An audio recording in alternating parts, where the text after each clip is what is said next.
YouTube, what's up? Back again for another daily fishing video here on Andrew Upshaw Fishing. Today's video is going to be a little bit about swim jigs, but not just about swim jigs, but how to fish them high and low. And there's a big difference. There's a big difference on what type of jig you need and how you need to fish it.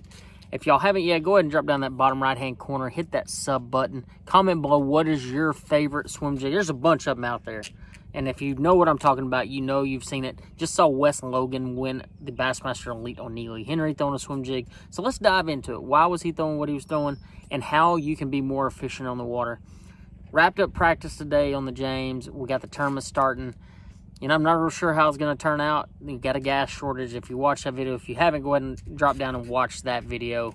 Definitely a lot of decisions got to be made between me, Hallman, Pangrat. We're all making these long runs and deciding whether or not we're going to do it. So make sure y'all check that out. But swim jigs, though. Swim jigs are a big thing that's going on right now. So y'all make sure to stay tuned to this video and learn more about fishing at high or low in the water column and exactly what you should do the next time you're on the water.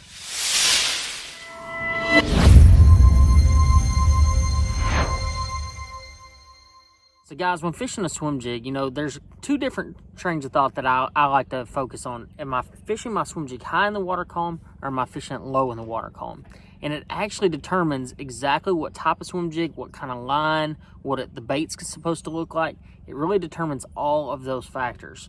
So I'm gonna start out shallow first. And that's how Wes Logan won the tournament, was keeping that jig high in the water column and doing what we call the Alabama shake. You know, sitting there shaking the rod back, kind of twitching it over, you know, submerged vegetation, whether it's water willow, hydrilla, whatever. He was actually fishing water willow, but keeping that jig high, fluttering it across the top, fishing a little bit lighter jig. I think he was throwing a 5/16 ounce dirty jig, and keeping it high. And there's a real big deal whenever you're fishing that jig. You want to keep it real high. So one thing that I like to do in certain situations, and I'll explain his situation, but in certain situations, I like to compact my jig. So it seems like the higher the water column that I'm fishing the jig, the smaller profile I'm going to use. So like in this situation, I'm going to a cut down skirt.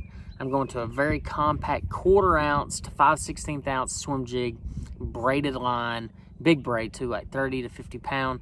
But I want a very compact jig, and that's extremely important. If I'm throwing a braid jig, I'm definitely throwing one with a big hook. This is just the Hack Attack swim jig. It's the one I kind of throw all the time. I keep my colors extremely basic, but this video is not about colors.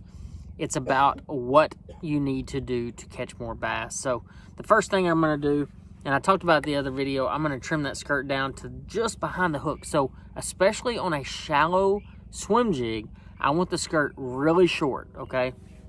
That's an extremely important aspect of that. I want it very compact. I want to trim my trailer down to a really short trailer, whether I'm throwing a rage crawl, speed crawl, menace, whatever it may be. I want that trailer to be shortened up. I want the bait really, really small. Think of it like this. There's more light penetration the shallower the water there is.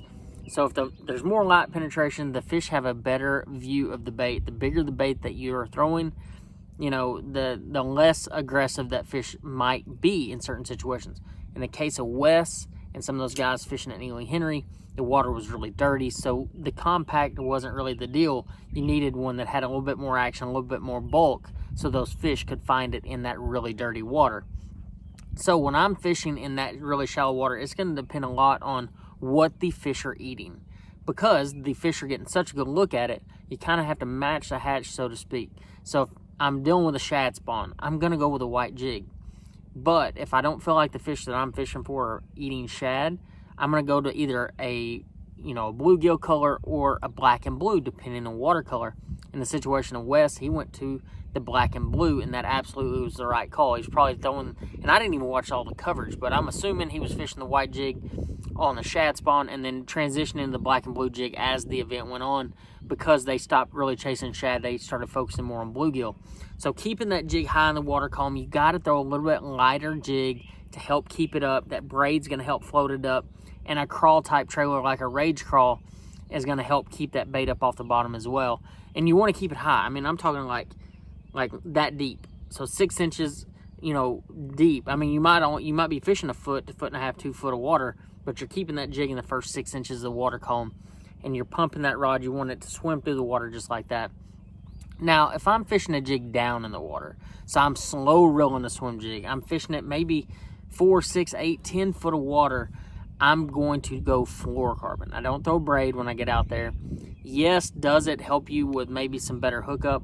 Yeah, probably. But it has a tendency to float that jig a little bit too much. I want the fluorocarbon because it's going to keep that jig low in the water column. I'm going to go with the lighter hook version. And I'm not saying light hook. I'm just saying a lighter hook. So maybe not an O'Shaughnessy style, or, you know, that really big gap, you know, like you would see on these swim jigs. I'm actually going to go with more of a lighter hook, lighter fluorocarbon, 15, 17, 20 pound test. But I'm still going to use a stiff rod. I'm going to use the same rod. I use a Marcos jig rod for all that stuff. And it's a Ledge series rod. It wasn't designed for swim jigs, but it's just the one I turn to on both my high water swim jigging and low water swim jigging. That is the very best. It's stout. It has a good tip.